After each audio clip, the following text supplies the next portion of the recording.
안녕하세요. 민노필입니다. TV 똥덩이 이 프로그램은 밴쿠버 중앙일보와 펀더드 에듀케이션 제 회사가 함께 계획하고 제공하는 프로그램입니다.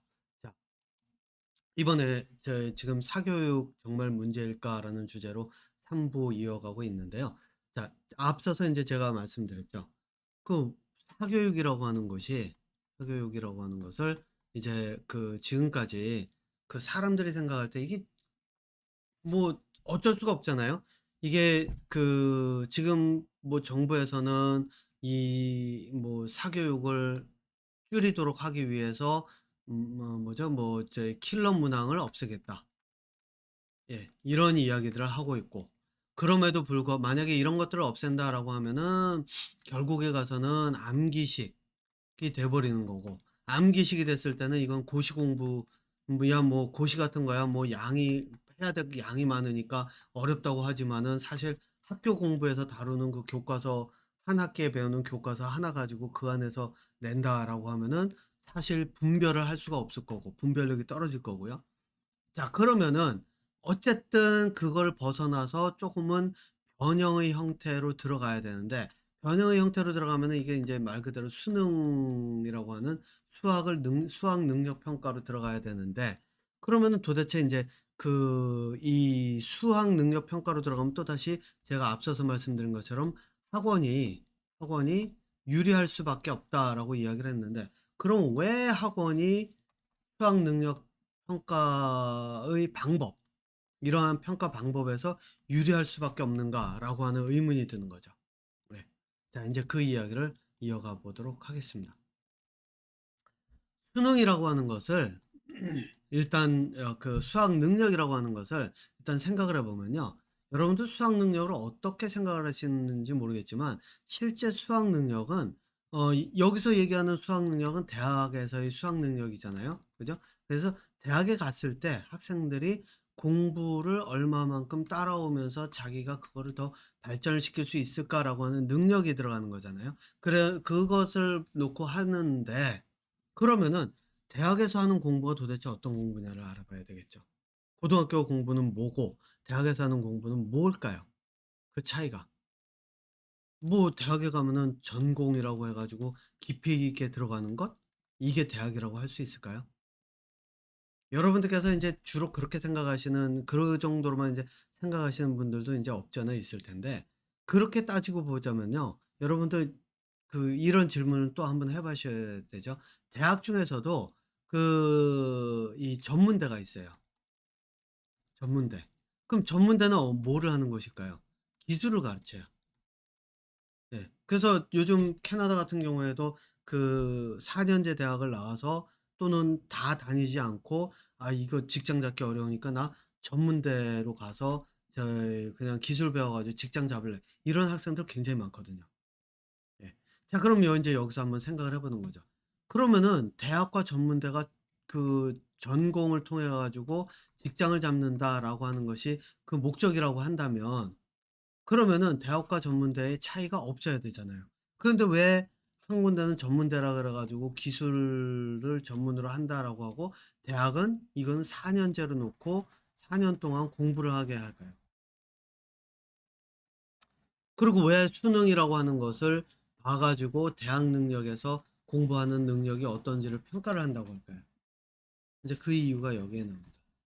여러분들께서는 수학 능력이라고 하는 것을 일반적으로 얼마만큼 많이 아는가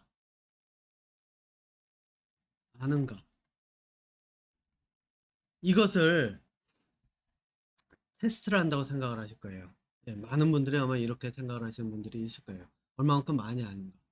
그런데 실제로 물론 수능이라고 하는 것의 문제 중에는 암기력에 기반을 둔, 그러니까 인제 말 그대로 주입식 교육을 외워서 답을 찾는 것도 많을 거예요. 하지만 흔히 얘기하는 킬러 문항이라고 하는 그런 것들 있잖아요. 그런 것들은 많이 아는 것, 외워서 할 수 있는 것이 아니잖아요. 그럼 무엇을 알기 위해서 도대체 이 킬러 문항이라는 것이 나왔을까요? 바로 인제 그 부분이 제가 여기서 이야기하고자 하는 부분입니다. 제가 요거를 사진을 놓고 그림을 놓고 설명을 먼저 드릴게요. 자, 이거는 제가 이제 세미나 할 때 뭐 이럴 때 종종 써먹는 것들인데 두 개의 그림이 있어요. 하나가 뭐냐면은 여기 하나가 이제 이 자루에 콩을 잔뜩 집어넣어 놓고 여기 이제 이거는 교사라고 이야기를 할게요. 뭐 학원 강사든지 뭐 학교 교사든지 상관없고요. 그 교사가 학생에게 얘기해요. 자, 이게 시험 문제나 마찬가지예요. 자, 이거 세봐. 이거 세. 그러면은 학생들은 어떻게 할까요? 어떤 학생은 처음부터 이거 콩 하나 하나 집어가면서 한 개, 두 개 이렇게 세는 경우 있겠죠. 그런데 또 어떤 학생은 이럴 거예요. 아, 이거 어떻게 세야 되지? 그러다가 여기 바가지 하나 있네. 이 바가지 가지고 그럼 내가 이렇게 하나를 푸고 바가지 안에 있는 담아보고 이 개수를 센 다음에 얘 똑같이 해가지고 이 바가지에 담긴 것들을 몇 바가지나 나오는지 세가지고 그래가지고 그러면은 나중에 곱하기를 해서 나는 그럼 이 수를 찾아낼 거야. 이렇게 문제를 푸는 학생들도 있겠죠. 속도가 어느 쪽이 빠를까요? 이쪽이 훨씬 빠르겠죠. 예.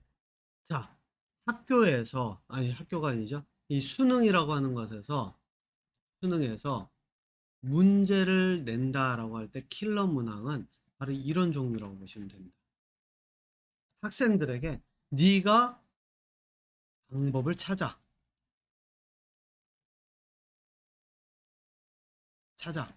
방법을 찾는데 무슨 방법이냐? 문제를 푸는 방법을 네가 찾아라 해요. 그러면은 여러분들 이제 이 생각해 보세요.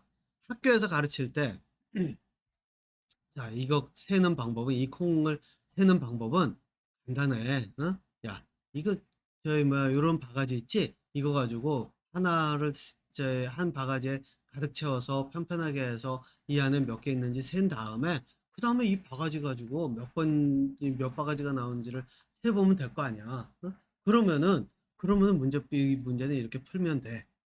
이게 학교에서 가르치는 거죠. 예. 자, 그러면은 왜 그 학원이 좀 더 이러한 문제, 이러한 접근법에 좀 더 유리할까라고 하면요.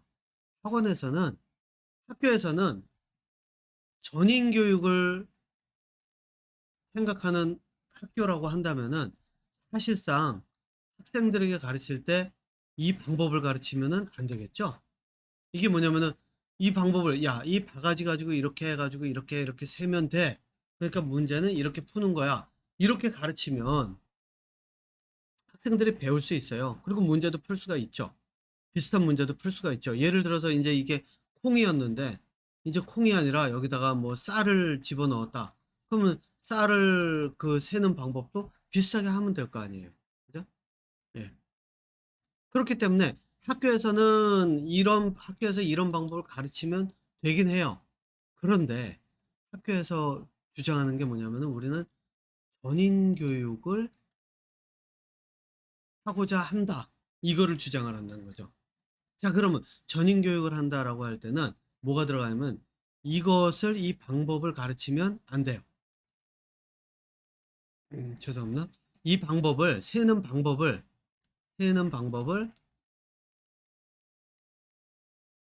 가르치면 안 돼요. 왜? 그러면 학생이 스스로 배워서 자기가 무엇인가를 할 수 있는 방법이 없잖아요. 그러니까 이제 어떻게 해야 되냐면은 수학 시간이든 뭐 물리 시간이든 어떻게 하냐면 학생들로 하여금 스스로 뭔가를 찾아내는 방법을 생각할 수 있도록 가르쳐야 돼요.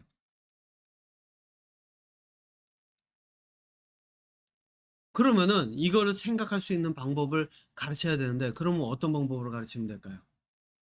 학생들로 하여금 서로 토론하고 또 자신들의 의견을 나누고 시간을 주고 가서 생각하고 찾아보고 이럴 수 있는 시간을 줘야 된다는 거예요. 그런데 이런 문제가 수능에서는 수도 없이 나와요. 그러면 학교에서 수능에 나오는 이 모든 문제들을 다 섭렵해 가면서 가르칠 수 있을까요? 못 가르쳐요. 예. 학생들한테 토론할 시간도 줘야 되죠. 학생들에게 찾아볼 시간이나 이런 것도 줘야 되죠. 그러니까 어려워요. 그럼 학원은 어떨까요? 학원은 이거 다 무시하고 이거 다 무시하고 그냥 뭐죠? "야 이거 있을 때 이 방법을 쓰면 돼. 이게 쌀로 바뀌었어? 쌀일 때는 어떻게 하면 될까? 이런 방법 쓰면 되겠지." 또 저희 무게 같은 걸로 해 가지고 하면 되겠지. 뭐 또 "이게 사과로 바뀌었어? 그럼 사과가 더 크니까 방법은 더 간단하게 하면 되겠지." 이런 식으로 문제 푸는 방법만 초점을 맞춰서 여러 가지 다양한 문제 푸는 방법들을 문제를 갖다 놓고 푸는 방법을 가르쳐 주면 돼요. 그러니까 여기에는 원리, 이유, 푸는 방법에 맞춰서 이 방법에만 맞는 원리와 이유를 얘기해 주면 돼요. 그죠? 하지만 학교에서는 어떻게 접근하느냐? 그게 아니라 얘는 어떻고 얘는 이 콩이라고 하는 거는 어떤 재질이고 어떠니까 이런 것들을 가지고서는 할 때는 얘네들은 뭐 할 수 있는 방법이 이런 방법도 있지만 이런 방법도 쓸 수 저런 방법도 쓸 수 있고 뭐 이렇게 얘기를 하면서 무게를 달아서 하든지 뭐 이런 식으로 방법을 여러 가지 다양한 방법들을 이야기를 해줄 수가 있어요. 그런데 문제는 뭐냐? 이 문제의 다양성이 떨어져요. 좀 더 깊이 있게 거기에서 왜 이런 것들이 나왔고 원리가 어떻고 그 원리에 따라서 뭐가 들어가지만 여기서 이야기하는 원리는 방법에만 들어간 것이 아니라 이것을 접근하는 그 근본적인 원리 여기에 초점을 맞춘다는 거예요. 제가 요런 그 자세한 내용들은 여기서는 뭐 TV 똥똥이에서는 구체적으로는 하진 않고요. 요거는 인제 제가 그 8월 말에 있을 워크숍에서 제가 인제 좀 더 자세하게 이런 내용들을 인제 들어가게 될 텐데 어쨌든 요 정도만 이야기를 할게요. 예. 방법에 초점을 맞춰서 원리를 이야기하는 것과 이게 차이가 무엇인지는 인제 요 정도만 초점을 맞출게요. 예. 자 그러니까 이게 인제 바로 이거예요. 제가 이 옆에 있는 요 그림을 그대로 냅둔 이유가 뭐냐면은 학교에서 접근하는 방법이 쪼끔 다른 게 이게 인제 한국 학교는 모르겠지만 캐나다는 그래요. 요건 캐나다의 과정을 놓고 이야기를 할게요. 캐나다의 과정 같은 경우 제가 인제 저희 아이를 가르쳐 가면서 공부 방법을 가르쳐 가면서 여기서 인제 왔던 수업 내용들을 제가 다 봤기 때문에 아는데 그래서 예를 들면 이거예요. 문제를 풀어가는데 어떻게 하느냐 하나의 개념을 찾으면은 그 개념을 가지고 아주 깊이 있게 쭉 찾아가요. 네. 그래서 여기에서 요 낚시를 가지고 얘기를 들자면은 어떤 거냐면 "자 네가 가야 될 곳은 여기서 저기 가 가지고 저 강 건너가야 돼. 호수 건너가서 낚시해서 고기를 잡는 거야." 자 그러면은 네가 고기를 잡을 때 어떻게 하면 되겠니?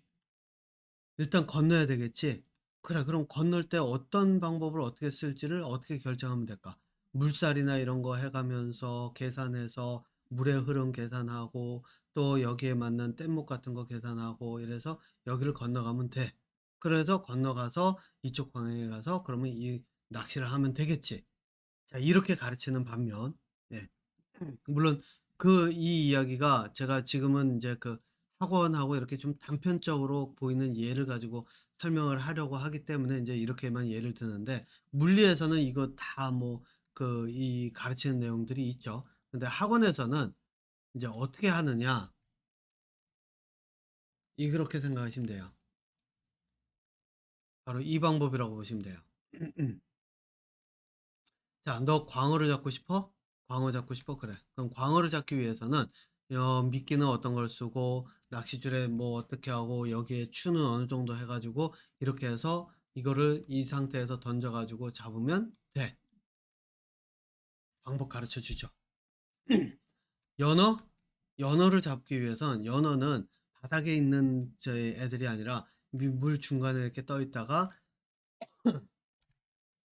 자기들 인제 주변에 물고기들이 이렇게 움직이면 잡아먹으니까 이 추를 어 저희 무겁게 달아서 바닥으로 내리지 않고 그냥 가볍게 달고 여기에 루어를 이렇게 길게 해 가지고선 반짝이는 걸로 해서 눈에 잘 띄게 한 다음에 여기다 바늘 해 놓고 그다음에 트롤링 하듯이 이렇게 쪼끔씩 끌고 다니면서 하면은 연어를 잡을 수 있어. 뭐 이런 거죠. 링커드를 잡을 때는 또 이렇게 해 가지고 잡으면 돼. 그러면은 학생들이 고기를 다 잡아요. 그쵸? 예. 원하는 고기들을 다 잡아요. 그러면은 학생들의 경우에는 이 다양한 고기를 잡는 방법을 말 그대로 학원 가 가지고 다 배워요. 왜? 학원의 강사들이 이것들을 다 가르쳐 주니까요. 그래 가지고 이 다양한 방법들에 초점을 맞춰 가지고 낚시 방법들 문제 푸는 방법에 초점 맞춰서 쭉 하니까 그리고 학원의 강사분들이 그 시험 문제 같은 것도 계속 출제를 하죠. 문제를 꼬아서 내는 것도 내면서 학생들을 계속 훈련을 하죠. "자 광어 잡을 때 이랬지? 그러면은 여기서 그 가자미 잡을 때는 어떻게 할까?" 그죠? 그 가자미. 그럼 가자미 광어보다 작으니까 뭐 '다른 데 가야지 되겠지?' 또 광어랑 같이 이렇게 있는데 뭐 이 주변에 보면은 뭐 다른 물고기들이 뭐죠? 가자미 잡을 때 뭐 저희 같은 경우에 여기 뭐 도그피시라고 하는데 상어 종류가 인제 잡히는데 그런 것들 그런 것들이 잡힐 때 그러면은 얘네들도 이런 가자미 낚시할 때 이렇게 이제 딸려오고 홍어도 딸려오는데 그러면은 '걔네들은 왜 딸려올까?' 뭐 이래 가면서 그 문제의 다양성을 다 찾아서 질문하고 그런 것들을 통해서 학생들로 하여금 훈련을 시킬 수는 있다는 거예요. 그러니까 학원에서는 그 다양성의 문제만을 가지고 접근을 할 수가 있어요. 그러니까 말 그대로 다양한 생선의 종류들, 다양한 그 사냥감들을 사냥할 수 있는 방법, 다양한 식물을 채취할 수 있는 방법 모든 것들을 다 가르칠 수가 있죠. 그러고 나면 학생들은 실제로 그 자리에 가서 이거를 할 때는 어떻게 하면 될지 방법을 찾아서 "문제를 해결하시오."라고 하면 학생들은 그 문제를 해결할 수 있다는 거예요. 그런데 인제 다시 학교로 돌아가서 이야기를 하자면 요건 쪼끔 시간이 걸려도 이 내용을 마무리를 짓고 제가 인제 다음 회로 넘어가도록 하겠습니다. 학교로 돌아가서 인제 이야기를 하자면 학교는 어떻게 하느냐. 여러분 한번 생각해 보세요. 여기 가서 내가 가르쳐 주는 대로 다 해 가지고 이 광어를 잡고 했다고 하잖아요.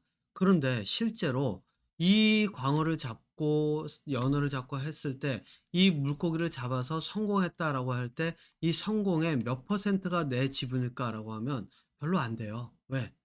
여기는 선장이 배 타고 나가서 선장이 장소를 정해서 여기에서 어떻게 낚시하라고 가르쳐 주고 또 세팅도 다 해 주고 그래요. 그러면 낚시를 해 가지고 내가 고기를 잡았으면 고기를 잡은 거는 나지만 고기를 잡은 건 나지만 이 과정 중에 있는 이 모든 것들은 다 내 것이 아니라는 거예요. 그래서 선장이 가르쳐 주질 않으면 나는 두 번째 가 가지고 내가 혼자서 배 타고 나가서 낚시를 해야 된다라고 하면 나는 그 장소를 어디를 어떻게 가서 어떻게 낚시해야 될지를 알 수가 없다는 거예요. 이게 학교 교육의 현실이에요. 학원 사교육의 현실이기도 하고요. 사교육은 고기를 잡는 방법들을 다 가르쳐 주다 보니까 학생들이 시험 문제가 주어지면 그 문제를 가지고 고기를 잡아요. 문제를 맞춰요. 하지만 나중에 가서 "야 너희들 혼자 가 가지고서는 이거 가지고서는 한번 해 봐." 그러면 아무것도 못하는 상태가 돼 버리는 거죠. 반면 학교에서는 스스로 하는 거를 가르치려고 하는 반면에 문제는 그러다 보니까 학교 고기 잡는 방법을 다 가르쳐 줄 수가 없는 상황이 돼 버리고 그러다 보니까 학생들은 또 '아 고기도 못 잡는데 그럼 내가 이걸 배워서 뭐 하나?'라고 하는 불평불만이 생길 수밖에 없다는 거예요. 자, 여기서 이제 제가 요 다음 4 부에서 이 왜 여기서 인제 이 학원이든 학교든 무엇을 왜 놓치고 있는지에 대한 이야기로 넘어가도록 하겠습니다.